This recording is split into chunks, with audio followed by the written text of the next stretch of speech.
Food एक तरह का डेटा होता है, क्योंकि अन्न का एक एक मॉलिक्यूल भी आपके जीन्स कैसे काम करेंगे इस प्रक्रिया को नियंत्रित करता है। इसका मतलब फूड बस फूड ही नहीं होता, वो एक तरह की इंफॉर्मेशन होती है जो हम मुंह के माध्यम से शरीर के अंदर लेते हैं, और इस विज्ञान को आजकल न्यूट्रीजिनोमिक्स कहा जाता है। ये शब्द है मिस्टर शॉन स्टीवनसन की, जो दुनिया की हेल्थ इंडस्ट्री का बहुत बड़ा नाम है।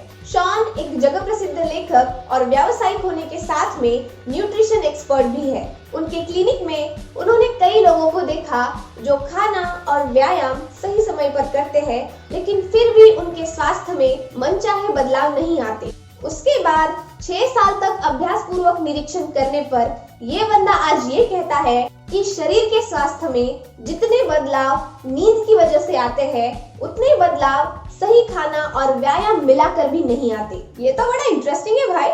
बॉडी बनानी है, वजन कम करना है, हेल्दी होना है, जम के सोया करो। क्यों, ऐसा ही ना? अरे ऐसा नहीं भिड़ो, अब से बस सोने का नहीं, स्मार्ट सोने का। क्या?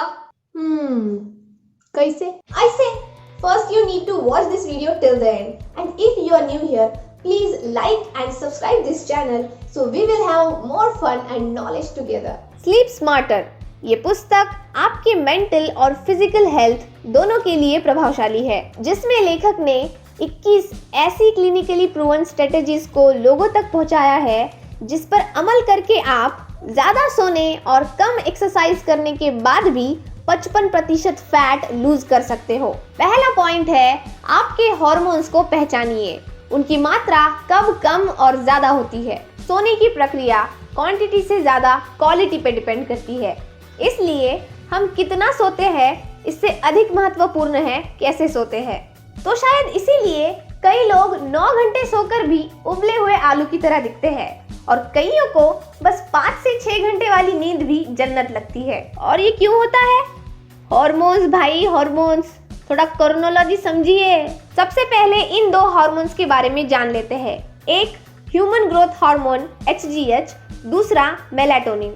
HGH को यूथ हार्मोन या केमिकल कहा जाता है, जो हमारे शरीर को एक्साइटेड और एक्टिव रखता है।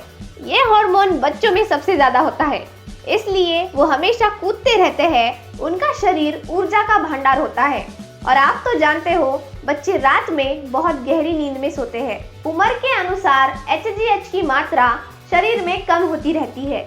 उससे भी इम्पोर्टेंट बात यह है कि इस हार्मोन की मात्रा दिन के समय में हाई होती है और रात में लो, क्योंकि सिंपल है भाई, कम एक्साइटेड रहोगे और इनएक्टिव रहोगे तभी तो चैन से सो पाओगे।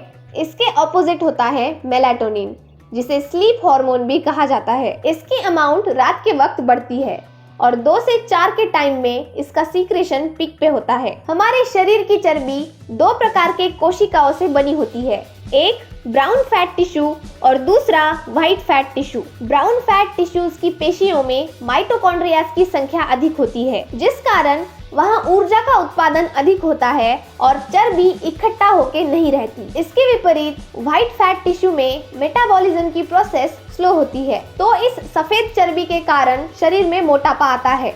और ये वैज्ञानिकों ने साबित करके दिखाया है कि जब रात में मेलाटोनिन हार्मोन की मात्रा बढ़ती है, ये हार्मोन ब्राउन फैट टिश्यूज को डेवलप करता है, और जब ब्राउन फैट का रेशो व्हाइट फैट से अधिक होता है तो बॉडी मेटाबॉलिज्म भी हाई होता है, जिस वजह से शरीर में फुर्ती आती है। जब हमारी स्लीप साइकिल बिगड़ जाती है, HGH और मेलाटोनिन हार्मोन्स की मात्रा शरीर में गिर जाती है। हमारे शरीर को HDH बाहरी खाने या सप्लीमेंट से नहीं मिलता। जिम करने के बाद भी HDH में जितनी बढ़ोतरी होती है, उससे कई गुना ज्यादा हार्मोन शरीर खुद से बनाता है अगर सही तरीके से नींद मिले। रात के 10 से 2 बजे तक के वक्त को लेखक स्लीपिंग विंडो का नाम देते हैं। इस टाइम में आपको जरूर सोना चाहिए, क्योंकि इस वक्त मेलाटोनिन और कॉर्टिसोल हार्मोन्स की मात्रा सोने के लिए एकदम अनुकूल होती है। आपको तो पता है, कॉर्टिसोल जो कि स्ट्रेस हार्मोन के नाम से बदनाम है, जिसके शरीर में होने से खतरे की घंटी बजती है, ये उतना भी बुरा नहीं है यार, अगर ये सही मात्रा में सही समय में शरीर में रहे तो। कॉर्टिसोल आपके थायराइड हार्मोन्स को बिल्ड करने में मदद करता है, और आप ये बात जानते हो कि शरीर के मेटाबॉलिज्म के लिए थायराइड अत्यावश्यक है। बस संकट के समय में ही कॉर्टिसोल शरीर में रिलीज नहीं होता, बल्कि आपकी नींद अच्छे से ना होने पर भी ये रिलीज होता है। उदाहरण, अगर आप रात के 3 बजे जगे रहते हो तो समझ लीजिए कि कॉर्टिसोल की अमाउंट बढ़ गई है। इन शॉर्ट क्या होता है पता है? हमारी उत्क्रांति के अनुसार हम दिन में नहीं सोते थे, क्योंकि दिन में ये डर रहता था कि कोई भक्षक आके हमला ना कर दे। इसीलिए रात में ही गुफाओं में आग वगैरह जला के सेफ्टी की पूरी चेकिंग करके सोते थे। तो मेरे भाइयों, आज भी हमारी बॉडी और ब्रेन की एनाटॉमी यानी शरीर की बनावट उसी हिसाब से काम करती है। तो आज भी अगर हम सोने के लिए देरी करते हैं तो ब्रेन उसे ऐसे परसीव करता है जैसे कि बाहर कोई खतरा होने की वजह से ये इंसान जगा हुआ है। देखो भाई, आज हम दुनिया को किसी भी तरीके से चला रहे हो, पर कुछ बेसिक फंडे आज भी वैसे ही है। जिसे हम माने या ना माने, शरीर तो मानता है। जो लोग सोने से पहले मोबाइल या टीवी देखकर सोते हैं वो ब्लू लाइट के एक्सपोजर में आते हैं, और हमारा दिमाग ब्लू लाइट को सनलाइट के समान देखता है।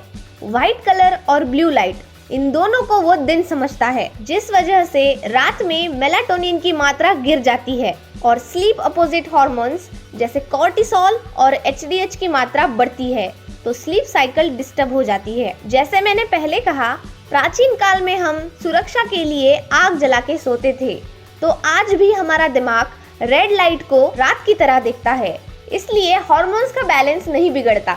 तो बिस्तर पर जाने से पूर्व कम से कम 30 मिनट पहले ही डिजिटल डिवाइसेस से दूर रहे, ताकि ब्लू लाइट आंखों में न जाए। और अगर आपके लिए ये इम्पॉसिबल ही है तो ऑथर एक एंड्रॉइड ऐप का सजेशन देते हैं जिसका नाम है ट्वाइलाइट, और आईफोन्स में नाइट शिफ्ट का फीचर पहले से ही अवेलेबल है जिसे आप इस्तेमाल कर सकते हो। अच्छी नींद के लिए रूम को पूरी तरीके से ब्लैकआउट करने का और एक तरीका लेखक ने इस पुस्तक में दिया है। इसके लिए आप आपकी रूम को काले कलर के पर्दे लगाकर प्रकाश विरहित कर सकते हो। वैसे आई मास्क लगाने का नुस्खा आजकल ज्यादा पॉपुलर है, पर आप ये नहीं जानते हो कि हमारी त्वचा में भी फोटो रिसेप्टर्स होते हैं जो रोशनी को भाप लेते हैं, जिसकी वजह से भी हमारी नींद डिस्टर्ब हो सकती है। हार्वर्ड यूनिवर्सिटी की रिसर्च में उन्होंने ये कहा है कि मेलाटोनिन एंटी कैंसर एजेंट है, जिसकी मात्रा ब्लू लाइट एक्सपोजर की वजह से कम होती है। वर्ल्ड हेल्थ ऑर्गेनाइजेशन ने खुद भी ये कहा है कि नाइट शिफ्ट, ओवरनाइट वर्क या शिफ्ट वर्क टाइप 2 कार्सिनोजन है, जो कि कैंसर को बढ़ावा देता है। अब जानते हैं लेप्टिन और ग्रेलिन हार्मोन्स के बारे में। लेप्टिन को संतुष्टता देने वाला हार्मोन कहा जाता है, तो ग्रेलिन हंगर हार्मोन है। स्टैनफोर्ड यूनिवर्सिटी ने ये संशोधन किया है कि जब आपकी एक रात के लिए भी नींद खराब हो जाती है तो आपके शरीर में लेप्टिन हार्मोन की मात्रा में भारी गिरावट आती है। ये हार्मोन फैट टिश्यूज से तैयार होता है जो ब्रेन के माध्यम से भूख को कंट्रोल करता है। ग्रेलिन के बारे में बताया जाए तो एक संशोधन इस पुस्तक में दिया है जिसमें कहा है कि एक रात की कच्ची और खराब नींद ग्रेलिन में 15% बढ़ाव लाती है। मतलब एक की वजह से भूख कंट्रोल होती है तो दूसरी की वजह से ज्यादा लगती है। तो आपने भी ये बात नोटिस की होगी कि जो लोग रात में अच्छे से नहीं सोते वो रात में 200 से 250 ज्यादा कैलोरीज का सेवन करते हैं, क्योंकि उससे भूख बढ़ती है। चलो एक हद तक वो भी ठीक था, लेकिन दिक्कत ये है ब्रेन का मुख्य ईंधन होता है ग्लूकोज। वो एक तो बस ग्लूकोज खाएगा, नहीं तो भूखा रहेगा।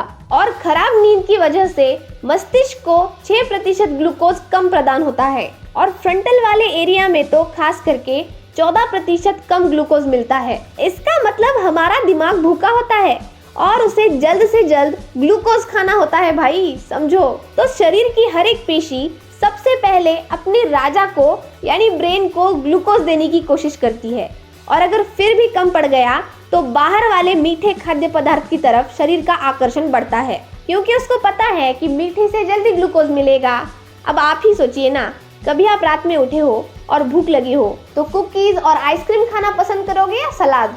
तो बाकी आप समझ गए होंगे कि जगने से मोटापा कैसे आता है और पतला कैसे होना है। हमारे शरीर में रक्त का प्रवाह करने के लिए धमनियां और नसें होती है, वैसे ही गंदगी निकालने के लिए लिम्फेटिक सिस्टम यानी लसिका तंत्र होता है, और शरीर में रक्त से ज्यादा लिम्फ का प्रमाण 4 गुना अधिक होता है। पिछले 10 सालों में ये सामने आया है कि ब्रेन के पास अलग से लिम्फेटिक सिस्टम होती है, क्योंकि मस्तिष्क एट ए टाइम लाखों प्रोसेसेस करता रहता है तो बहुत बड़ी मात्रा में मेटाबॉलिक वेस्ट तैयार होता है और इसके शुद्धिकरण के लिए अच्छी खासी जगह चाहिए होती है। इसलिए रात के वक्त मस्तिष्क की पेशियां 60% श्रिंक हो जाती है, यानी आपका दिमाग रात में लिटरली सिकुड़ जाता है ताकि सफाई के लिए आसानी जाए। तो सीधी बात, नो बकवास, अगर सही से नहीं सोओगे तो डिटॉक्सिफिकेशन अच्छे से नहीं होगा।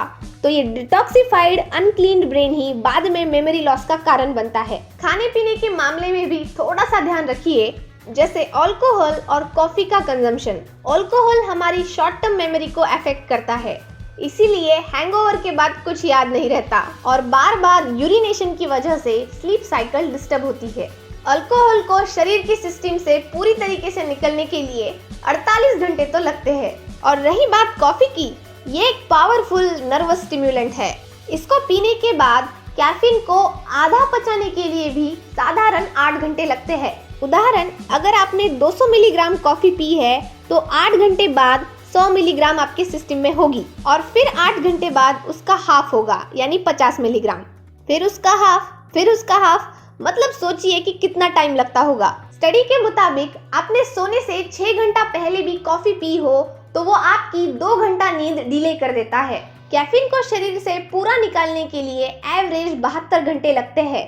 पर अगर आपको कॉफी और अल्कोहल बहुत ही ज्यादा पसंद है तो एक काम कीजिए ना, कर्फ्यू लगा दीजिए उस पे। आप चाहो तो हर 3 दिन बाद दोपहर के वक्त कॉफी को ले सकते हो, जिससे कैफीन का बुरा असर नींद पे कम पड़ेगा।